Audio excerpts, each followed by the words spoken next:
ನೀವೇನಾದ್ರೂ ಸಣ್ಣ ಪುಟ್ಟ ಕೆಲಸ ಮಾಡ್ತಿದ್ದೀರಾ? ಅದ್ರಲ್ಲಿ ನಿಮ್ಗೆ ಸಂಬಳ ಸಾಕಾಗ್ತಿಲ್ವಾ? ಇನ್ಕಮ್ ಏನು ಬರ್ತಿಲ್ವಾ? ಬರೋ ಸಂಬಳದಲ್ಲಿ ಜೀವನ ನಡ್ಸಕ್ ಆಗ್ತಿಲ್ವಾ? ಸೈಡ್ ಬಿಸ್ನೆಸ್ ಮಾಡಿ ಇನ್ಕಮ್ ಗಳಿಸೋ ಆಸೆ ಇದೆನಾ? ಹಾಗಾದ್ರೆ ಚಿಂತೆ ಬಿಟ್ಬಿಡಿ, ರಿಯಲ್ ಎಸ್ಟೇಟ್ ಬಿಸ್ನೆಸ್ಗೆ ಬನ್ನಿ. ಬಿಡುವಿನ ಸಮಯದಲ್ಲಿ ಇನ್ಕಮ್ ಜೊತೆಗೆ ಲಕ್ಷ ಲಕ್ಷ ಸಂಪಾದನೆ ಮಾಡಿಕೊಳ್ಳಿ. ನಿಮ್ ಜೀವನದಲ್ಲಿ ರಿಯಲ್ ಎಸ್ಟೇಟ್ ಹೊಸ ತಿರುವು ಕೊಡುತ್ತೆ.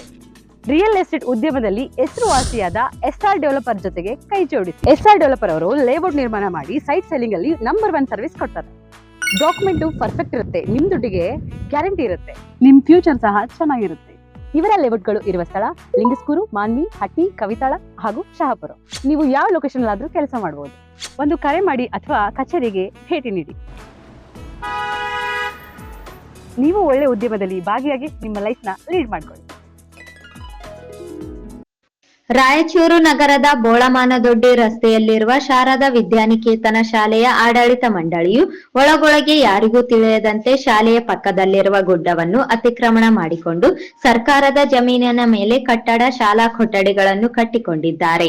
ಇದನ್ನು ಸಾರ್ವಜನಿಕರು ಪ್ರಶ್ನಿಸಿದರೆ ಹಾರಿಕೆಯ ಉತ್ತರ ನೀಡುತ್ತಿದ್ದಾರೆ.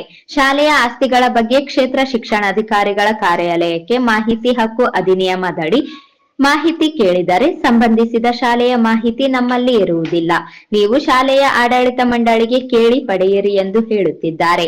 ಶಾಲಾ ಆಡಳಿತಾಧಿಕಾರಿಯಾದ ಡಿಕೆ ಮುರಳೀಧರ್ ಇವರಲ್ಲಿ ಹೋಗಿ ಕೇಳಿದರೆ ಮಾಹಿತಿಯನ್ನು ಕೊಡುತ್ತಿಲ್ಲ. ಈ ಶಾಲೆಯವರು ಮಾಡಿಕೊಂಡ ಅತಿಕ್ರಮಣದಿಂದ ಪ್ರೇರೇಪಿತಗೊಂಡು ಇನ್ನಿತರರು ಸಹ ಗುಡ್ಡದ ಮೇಲೆ ಮನೆ ಕಟ್ಟಡಗಳನ್ನು ಅಕ್ರಮವಾಗಿ ಕಟ್ಟಿಕೊಂಡಿದ್ದು ಇರುತ್ತದೆ. ಈ ಎಲ್ಲಾ ಕಟ್ಟಡಗಳನ್ನು ತೆರವುಗೊಳಿಸಿ ಸರ್ಕಾರದ ಜಮೀನನ್ನು ವಶಕ್ಕೆ ಪಡೆದುಕೊಳ್ಳಬೇಕು ಎಂಬುದು ನಮ್ಮ ಸಂಘಟನೆಯು ವಿನಂತಿಸುತ್ತದೆ.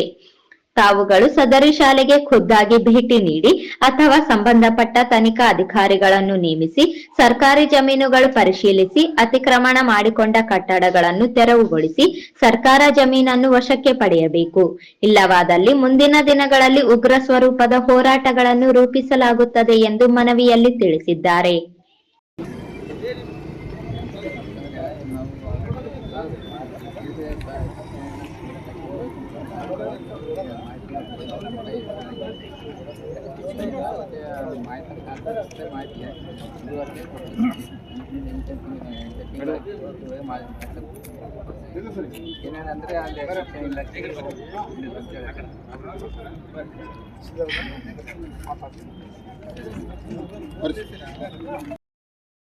ಈ ಸಂದರ್ಭದಲ್ಲಿ ಎಸ್ ಈರೇಶ್, ಮುಖೇಶ್ ಸೇರಿದಂತೆ ಅನೇಕರು ಭಾಗವಹಿಸಿದ್ದರು.